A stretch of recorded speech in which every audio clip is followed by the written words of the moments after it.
tayo na ilan ng 400 pesos per kilo yung bentahan. Pero kung ikaw naman, susuyurin mo yung loob-looban ng palengke, doon ka makakita ng mas mababa dyan. Meron tayong nakita ng 300 pesos per kilo na luya. Ang sinasabi naman, yung mga nakapanin natin na yan, 400 pesos per kilo. Yan daw kasi kuya Melo,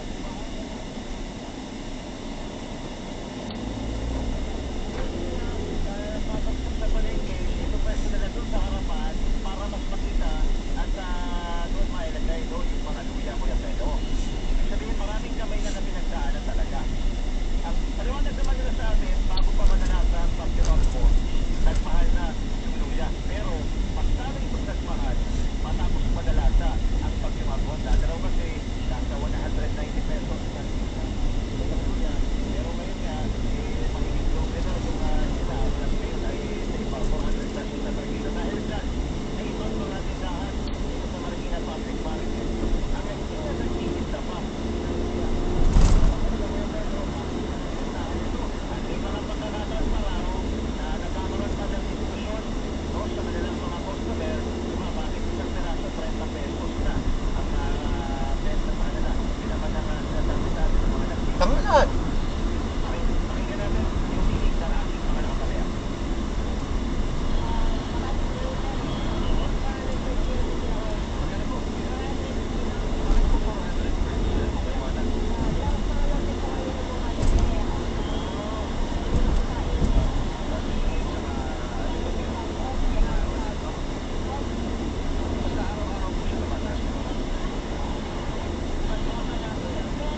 daming mga ano na driver mako-collect.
One piece chicken with large Minute Maid drinks. With egg, sir. With egg. Thank you. Hash brown na po. Wala. Thank you.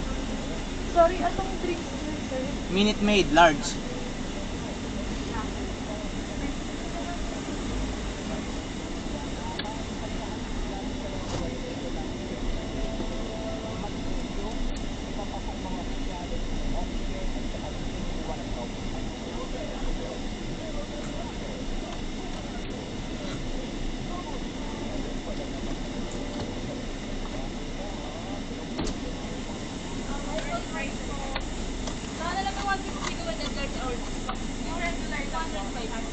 Stop that. Mapa-discount po. Regular lang. From 200 na lang. 146 po yun.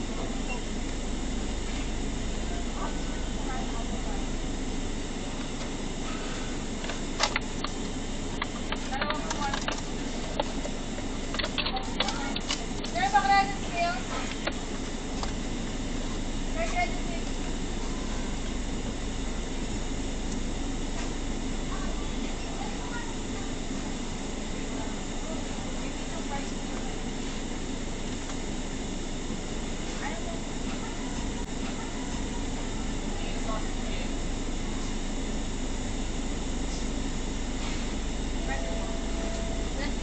Thank you.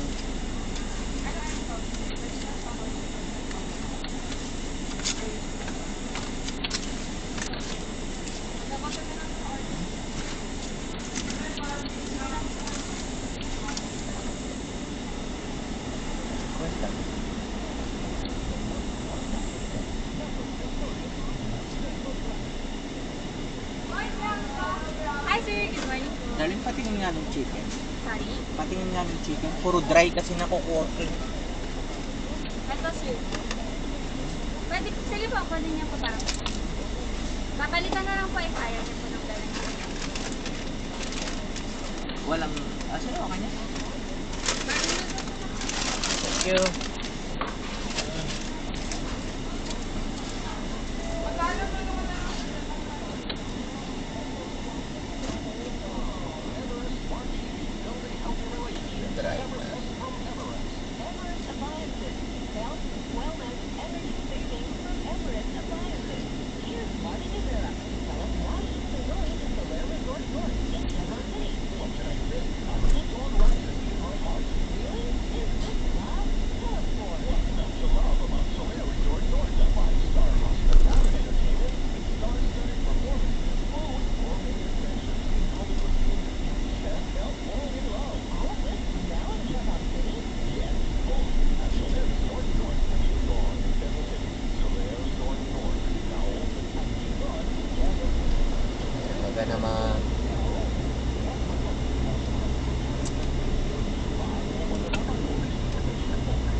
Dali. Bantay Bulkan tayo, mga kapusan, makakausap po natin si Dr. Teresito Babalco, People's Director, kaugnay po sa pag-aguro ka ngayon ng Banaon. Territory. Director, magandang po. Hello, Director. Director, magandang umaga din po ngayon. Magkikibalikan po kami sa Kalaon. Kumusta po ang kikilos po ngayon ng Bulkan Kalaon, Director? After the last yesterday, may nagdagdag. Bali, alert level from alert level 1 to alert level 2 kahapon din. So, alert level 2 meaning there is a moderate level but that down Siyempre. also for more than 4 years.